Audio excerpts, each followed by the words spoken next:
Sharp math classes में एक बार फिर आपका स्वागत है। हम सभी chapter first real number class 10 chapter first real number के बारे में चर्चा कर रहे थे।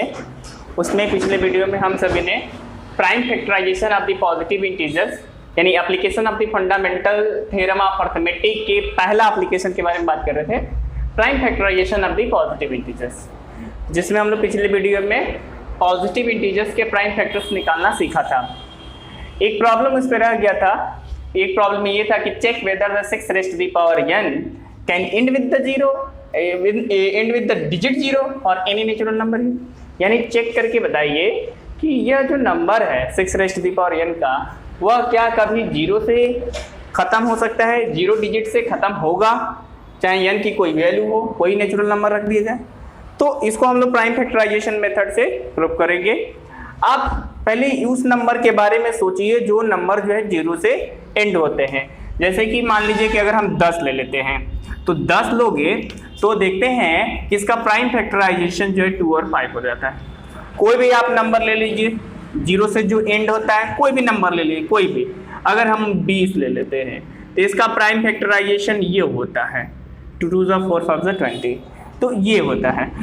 और या कोई भी नंबर ले लीजिए, 60 ले लीजिए, तो इसका भी देखते हैं 2 × 2 × 3 × 5 होता है, ठीक है। या 100 ले ले, 00 या कोई भी, ठीक है। तो ये क्या हो जाएगा 2 × 2 × 5 × 5 होता है।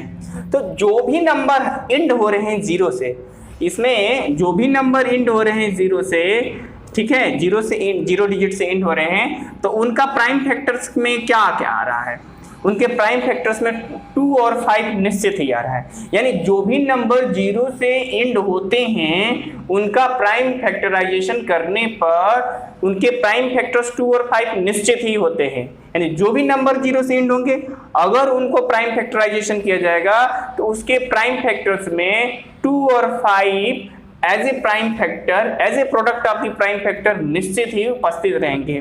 तो वो नंबर जो है जीरो से एंड होते हैं। यानी जिन नंबर का प्राइम फैक्टराइजेशन में 2 और 5 आता है वह नंबर निश्चित ही जीरो वाला ही होगा।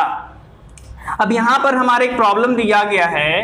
प्रॉब्लम ये है कि चेक कीजिए कि 6 raise to the power n whether end with the zero और नॉट, ठीक है। तो आइए देखते हैं। यहाँ पर हमारा जो है 6 raise to the power n है, सॉल्यूशन ले लेते हैं, ठीक है। 6 raise to the power n, तो सबसे पहले हमने 6 को ले ले, तो 6 को लें और इसका प्राइम फैक्टर करें। यानी 6 की पावर अभी मान लीजिए नेचुरल नंबर 1 के लिए है, ठीक है। n बराबर 1 देखिए, n बराबर 1 के लिए, ठीक है। तो अगर हम इसका प्राइम फैक्टर करते हैं तो इसके पॉसिबल प्राइम फैक्टर्स, इसका पॉसिबल प्राइम फैक्टराइजेशन 2 और 3 ही होगा, ठीक है। यानी इसके प्राइम फैक्टराइजेशन में कौन कौन प्राइम फैक्टर्स अवेलेबल हैं, 2 और 3 अवेलेबल है। अगर n बराबर 2 ले ले, ठीक है, तो यहाँ हो जाएगा 6 रेज़ टू द पावर 2 और यहाँ पर हो जाएगा 2 × 3 की whole raise to the power 2 raise to the power 2 × 3 raise to the power 2। अगर n बराबर 3 ले लें तो यहाँ पर देखते हैं ये हो जाता है 2 × 3 whole raise to the power 3, यानी 2 raise to the power 3, 3 raise to the power 3। ऐसे चाहे n का मान कुछ भी ले लीजिए। अगर n बराबर n ही ले लेते हैं तो वहाँ पर क्या हो जाएगा 2 × 3 whole raise to the power n, यानी 2 raise to the power n, 3 raise to the power n, where n is equal to n, ठीक है। तो आप n का कोई भी मान ले लें तो देखते हैं कि इसके प्राइम फैक्टर्स में 2 और 3 ही आते हैं। 2 और 3 के अलावा और कोई भी प्राइम फैक्टर्स नहीं हो सकता है। तो अगर यहाँ fundamental theorem of arithmetic apply किया जाए, यानी 6 raise to the power contains 2 and 3 as a prime factor, as a prime factors,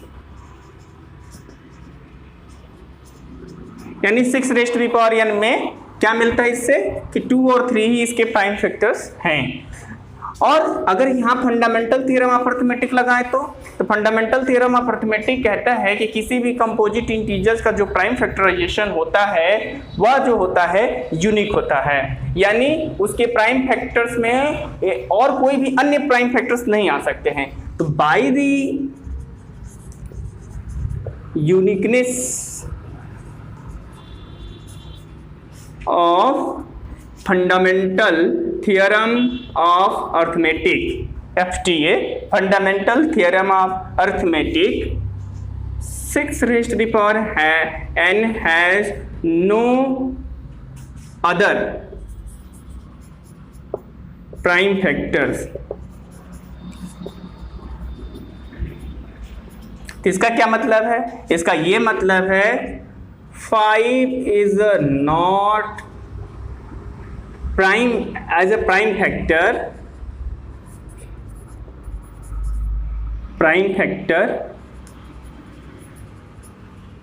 of 6 raised to the power n। ठीक है, यूनिकनेस के मतलब ये हो गया कि इसमें 2 और 3 के अलावा और कोई और प्राइम फैक्टर इसका नहीं हो सकता, हो ही नहीं सकता है। ये गारंटी लिखता है कौन? Fundamental theorem of arithmetic. इसका मतलब ये है कि 5 इसका प्राइम फैक्टर नहीं है, और जब इसका 5 इसका प्राइम फैक्टर नहीं है तो ये कभी 0 से नहीं एंड हो सकता है, क्योंकि वही नंबर 0 से एंड होते हैं जिनके प्राइम फैक्टर में 2 और 5 दोनों उपस्थित होता है, तो वही क्या होते हैं 0 से एंड हो सकते हैं। लेकिन इसके प्राइम फैक्टर में 5 नहीं है। क्यों नहीं है? क्योंकि कह रहा है फंडामेंटल थ्योरम ऑफ अरिथमेटिक ये गारंटी ले रहा है कि मैं यूनिकनेस की तरह के कारण इसमें और कोई प्राइम फैक्टर नहीं हो सकता 2 और 3 के अलावा, इसलिए 5 नहीं होगा। जब 5 नहीं होगा तो ये कभी भी 0 से एंड नहीं होगा, चाहे n का मान कुछ भी ले लीजिए, 1000 1500 ले लीजिए, इसके प्राइम फैक्टर में केवल 2 और 3 ही आएंगे, 5 आएगा नहीं। और जब 5 आएगा नहीं तो ये कभी 0 से एंड नहीं होगा। तो इसका मतलब क्या हो गया? 6 raised to the power n never ends with 0, digit 0। ठीक है, तो ये देखिए एक प्रॉब्लम रह गई थी। इस तरह का भी कुछ प्रॉब्लम्स पूछे जाते हैं कि प्राइम फैक्टराइजेशन के थ्रू आप दिखाइए कि यह जो नंबर 0 से एंड होगा अथवा नहीं होगा। तो इस तरह के भी प्रॉब्लम्स कभी कभी आपमें पूछे जाते हैं। इस तरह से आप एक और प्रॉब्लम कर सकते हो, जैसे कि आप लोग की किताबों में दिया हुआ है, चेक वेदर, ये आपका होमवर्क हो जाएगा। Check whether 4 raised to the power n can end with the digit 0 for any natural number n।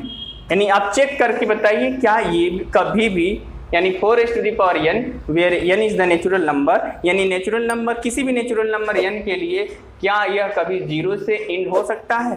तो इसको आप कर सकते हैं। अगर आप इसको नहीं समझ पाए हो तो हमको कमेंट करके बता सकते हैं। इस वीडियो को लाइक कीजिए और शेयर कीजिए और इस चैनल को जरूर सब्सक्राइब कीजिए। Thank you.